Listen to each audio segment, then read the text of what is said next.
Hey guys, welcome back to my channel and welcome back to Weekly Reads, where I talk about the books that I read in the past week and the ones that I'm reading currently.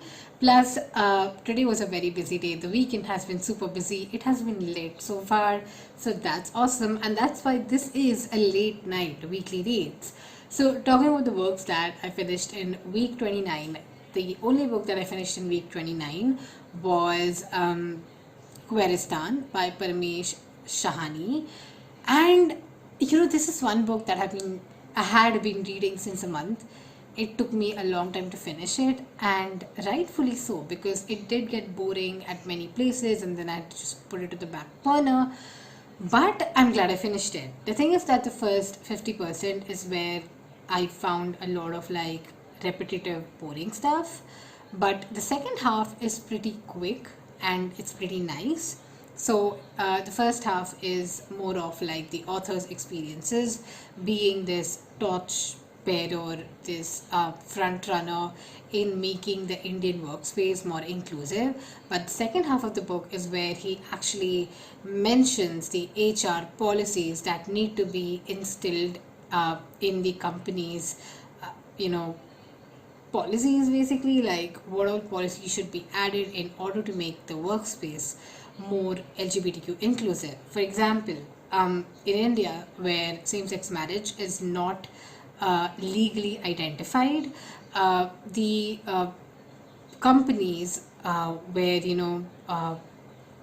people work at should allow same-sex partners to be included in the insurance if the employee says so. And there are like multiple companies, big names across India that have implemented this already. So it was something refreshing and nice to read about. So yeah, like anecdotes like this on how to make the place a better, I would say, space for trans people, for everyone in the LGBTQ spectrum. So yeah, interesting book. I would say that if you are someone who's from the community, or if you're someone who's an ally, or if you're especially an HR who wants to like instill all of these kind of policies and things in your organization, this is a must read. But it was a total informative read for me, and I would recommend it especially to those working in corporate India.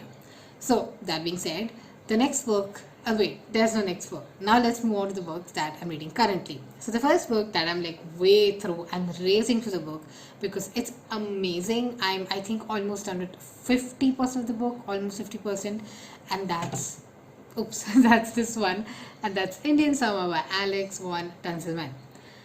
Now, there will be a time when I'll be talking about this book in detail, but for the sake of weekly reads, I just want to tell you that we should be reading more Indian political nonfiction, Indian historical nonfiction. We live in vulnerable times today where the flow of information is very much distorted because of the past. The current political scenario in India, of course. So books like these help you understand, or help you ascertain like a perspective on how the world works.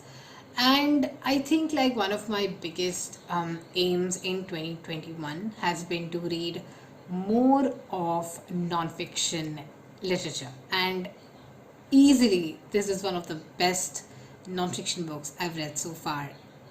Not only this year, but in my life. Okay, like it's witty, it's sarcastic, and basically it's the story of the independence of India and the eventual partition of India to India and Pakistan. And like the story with respect to how it actually ran along as per the people in the image. So it not only like this is Lord Mountbatten, this is Lady Mountbatten, Jawaharlal Nehru, and it also involves Jinnah, it also involves Gandhi.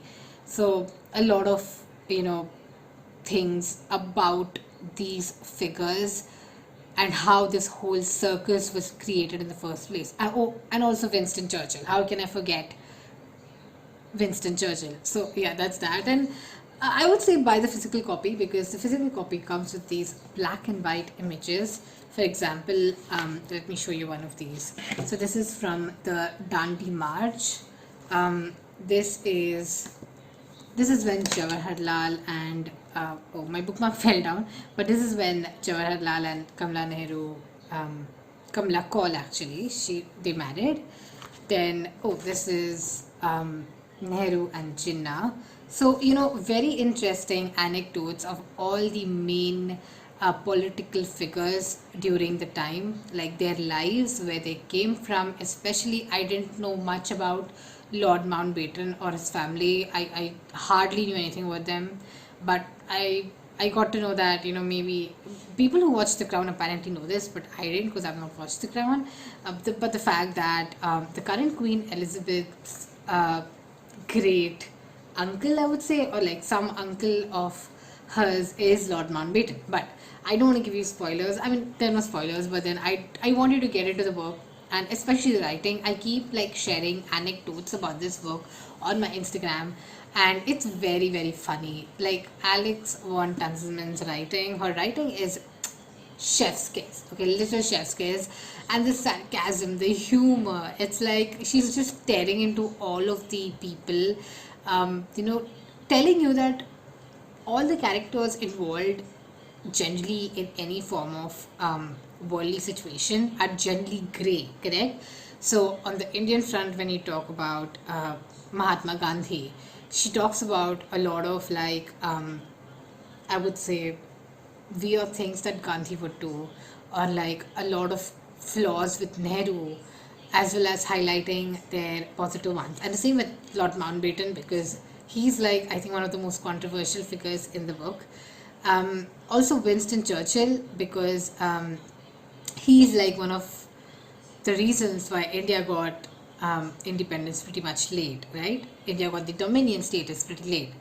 So yeah, I mean, I would love to like rant about this book a lot, because I actually love it 100%. But there will be a future video where I'll be talking more about this, and I'm still on, yeah, I'm still like on 51%. So yeah, let's finish the book and let's see that, and then that's that. The next book that I am through 30% now is Say Nothing by Patrick Keefe.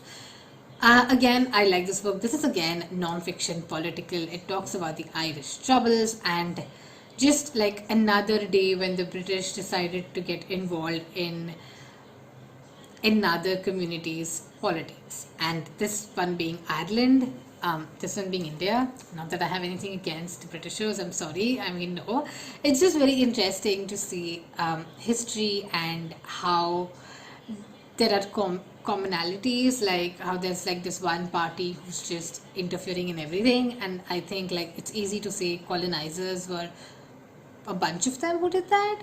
But anyway, getting back to the point, so I actually like this book a lot. It talks about like Irish revolutionaries, and I don't know, like it's about a topic that I had no idea about. I didn't have a wind about the Irish Troubles, and there I was in Belfast, in Northern Ireland, in the 60s, in the 70s, looking at all of this happening.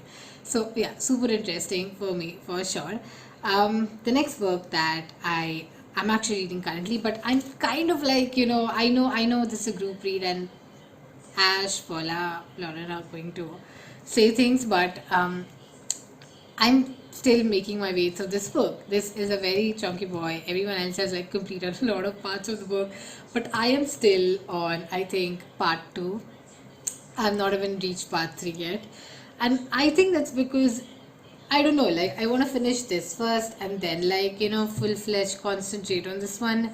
So that's why. But yeah, it's nice so far. The language, the way the book flows is easy as well. So although it's like a chunky boy, it's like not like a hard to read boy basically. But yeah, I like it so far. It's interesting. It's just like Northanger Abbey meets Indian serials. That's a very bad way of describing it. I'm sorry to people who like this book, but then I take my words back. But you get my point, right? It's just like high society of Brahmapur, like spilling the tea. Everyone's like just spilling the tea, having tea. Everyone's just getting married, stuff like that. So yeah, that's what this book is about. And the final book that I've started, so again, is an independence book, and it is 1857. The true story of the Great Uprising. The book is here.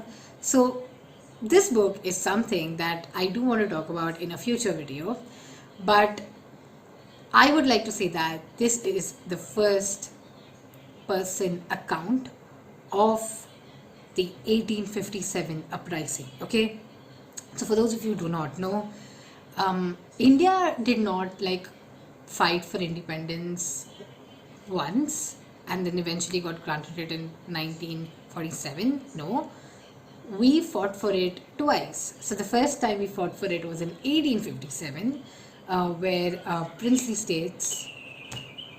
That's just my cuckoo clock. Okay, so the cuckoo clock got done with its job. So let's continue here. So in 1857, when there was the uprising, there were kings and queens and Jhansi Ki Rani, like all of these people who were fighting against the British, because the British as in the British East India Company, especially because until then they had not given it over to the empire. And it's very interesting because the British East India Company had their own army and they were fighting wars with, kings. So there was this sense of patriotism that, okay, these white people are not here to do something good. They are here to maybe impose Christianity, or they are here to impose their rule on us. And that's why a lot of kingdoms separately went to war with the British forces.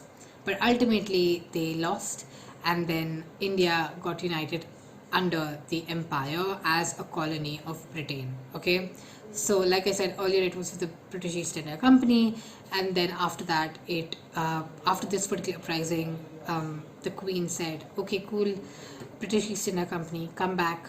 We want authority over here now."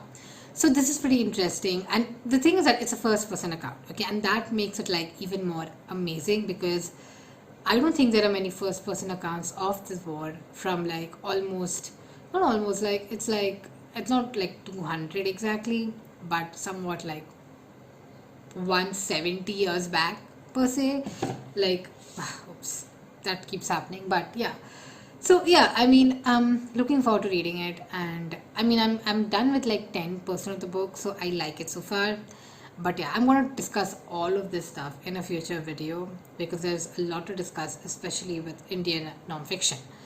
So yeah, those are the 4 books that I'm reading currently. Am I having a good reading month? Yes, I am having a good reading month.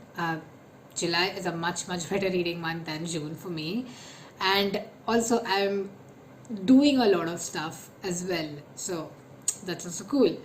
So yeah, that's it for this weekly read. It was quick, short. No, it was long. It was long this time, but it's late in the night, and that's why I'm filming this. So yeah, thank you so much for watching. Bye.